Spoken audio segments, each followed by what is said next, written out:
Hey everybody, this is John for Pioneer Nexus MTG coming at you with another deck overview.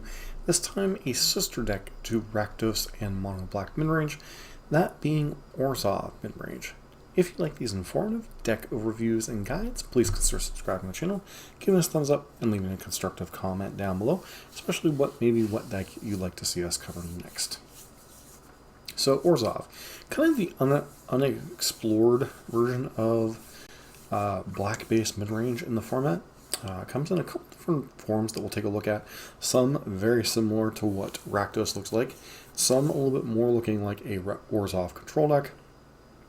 The version before us is one that is very similar to what Rakdos is doing. You're using Thoughtseize into Fatal Push to try to control the early game. You're using things like Misery's Shadow, a new addition from Brothers War, Tenacious Underdog to pressure your opponent early. While it doesn't quite have the utility of Blood Tithe Harvester, still very powerful early pressure. Vanishing Verse, nice removal spell for a lot of what's going on in the format, exiling any monocolored permanent. Murderous Rider, kind of Bone Crusher Giant at home, but does the thing, kills planeswalkers and creatures, and is a 2/3 lifelinker on the other side of the equation. Liliana of the Veil obviously forces both players to discard, and it's an edict effect, its ultimate can win the game. Graveyard Trespasser, very good against mainly any type of aggressive decks, very good against anything to do with Is It Phoenix or Greasefang, helping slow them down. Sky Cave Apparition as a kind of catch-all removal spell against anything that might get through your defenses. Can hit things from Fire's Invention to Liliana of the Veil to most creatures.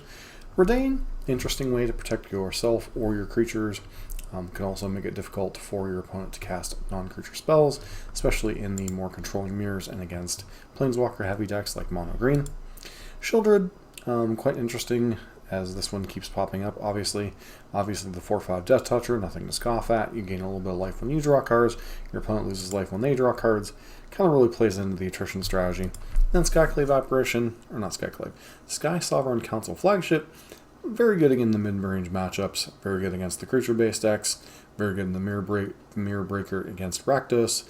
Very good reason to be playing this in this style of deck as you're trying to capitalize against other mid-range decks. Now, other cards you could see in a deck like this, things like Obsidian Ghost Council, things like Blood Baron of Vizkopa, but these are the cards we're seeing in this particular deck. Alright, sideboard. Duress, primarily for any type of control or mid-range strategy mirror matches, or combo such as Lotus Field Control, Rest in Peace, additional graveyard heat against the various, can come in against Lotus Field, as they have some graveyard effects. Absent and Greasefang, Is It Phoenix, you know the drill by now. Reckoner, Bankbuster, draws your cards, it's a threat. Very good thing to have in the attrition-based matchups. Lifebane Zombie, primarily here for Mono Green. Nabbing one of their key creatures and having a body with Intimidate, quite nice.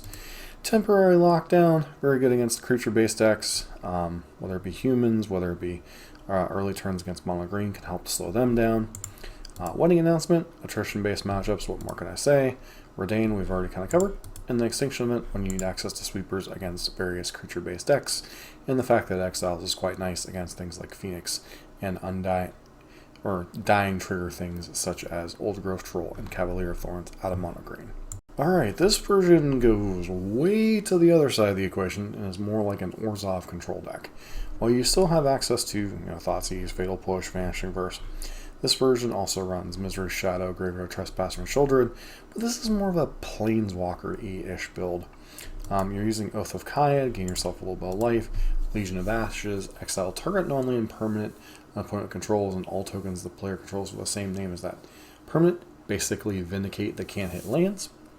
But the real power of this deck is at the top end here. Karn the Great Creator, you get a Karn Wishboard we'll talk about in a second. The Wandering Emperor, very powerful modal card, makes blue-white control part of what it is. Invoke Despair, another go over the top win the game card. Can be good against anything from control mirror matches, can be good against Mono Green, especially if you can slow them down in the early turns. Sometimes you're going to hit a Wolf-Will, Haven, a Planeswalker, and a creature. Farewell, just a really catch-all sweeper if you're already going that far over the top. And then March of Otherworldly Light, definitely a way to slow down your opponent. Obviously with the 2-color mana base, we didn't really take a look at this one, but you get access to Castle Lockdwain, Field of Ruin, Midange, High of the Eye Tyrant, etc., much like you do in the Rakdos matchup, or Rakdos deck. Same thing with this one. You get Castle Ardenvale, Castle Lockdwain, so you get to make dues, draw cards. Manland, other manlands and Shameling events can gain you a little bit of life. Takanuma to rebuy your threats. Urborg to fix your mana, especially with the Invoke Despair mana costs. As far as the card sideboard, as you can see, not a whole lot different than what you see out of Mono Green. You do have some actual sideboard cards in Path to Pearl and Duress here. Path to Pearl obviously very good against the aggressive decks. Duress against the combo and control decks. Tormod's Crypt for graveyard-based decks. Pithing Needle shut down annoying things. Anywhere from a Thespian Stage to Planeswalkers, etc. Stonebrain, very good against any type of combo deck, although it is a little bit slow in this deck. Temporary Lockdown, once again, very good against the aggressive decks, helping to slow them down. Cataclysmic Gearhulk, good way to deal with a go-wide strategy. Sky Sovereign, we already talked about the mid-range killer. Lightstone and Meekstone, this is a way to either draw cards, kill a creature, and ramp your mana a little bit to help cast your other big bombs here. Godfurrow Statue helps to slow down your opponent or kind of slam the door shut once you've already gotten ahead, and can slowly close out the game, especially with +1 Karn, turning into a 6/6 beater that deals them 1 damage during the end turn. Phyrexian Fleshgorger is a 7/5 lifelinker, very good against creature-based decks. Can also cast for its prototype cost for, while a smaller body, still a 3/3 lifelinker isn't terrible. Cityscape Leveler, basically the new Meteor Golem, blows things up when it comes into play.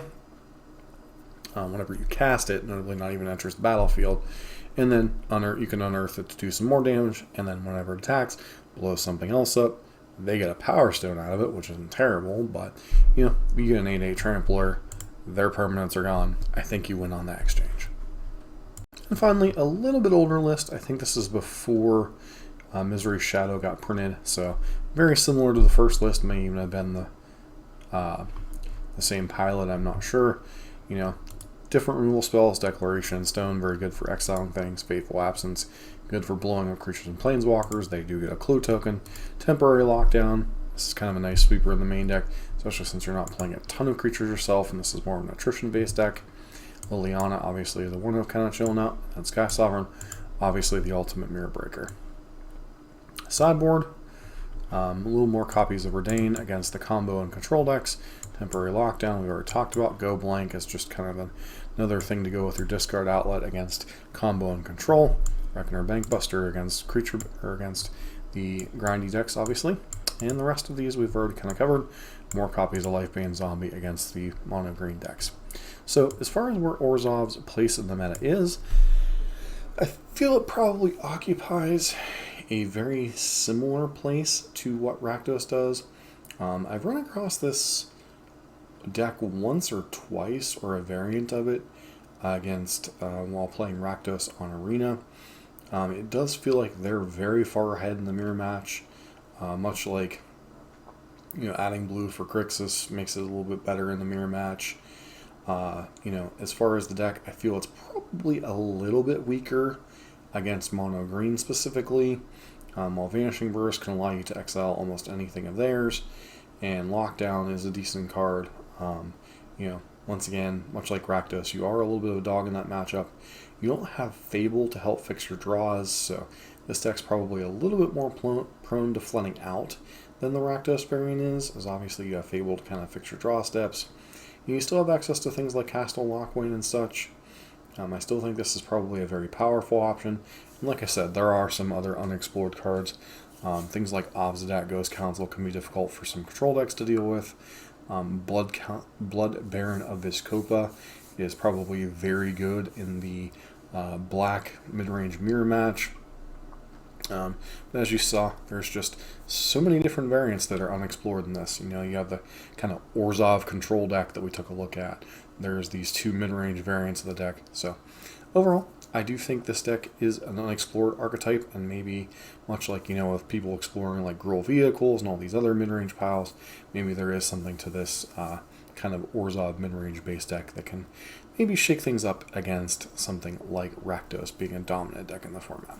If you can kind of figure out a way to make the Mono green matchup palatable, I could definitely see this deck being a player. But, especially if you have access to things like Wedding Announcement, being a little bit very good in the grinding-based matchups, I don't see why this deck can't compete. But, as always, don't forget to like, comment, subscribe, and hope to see you in the next video.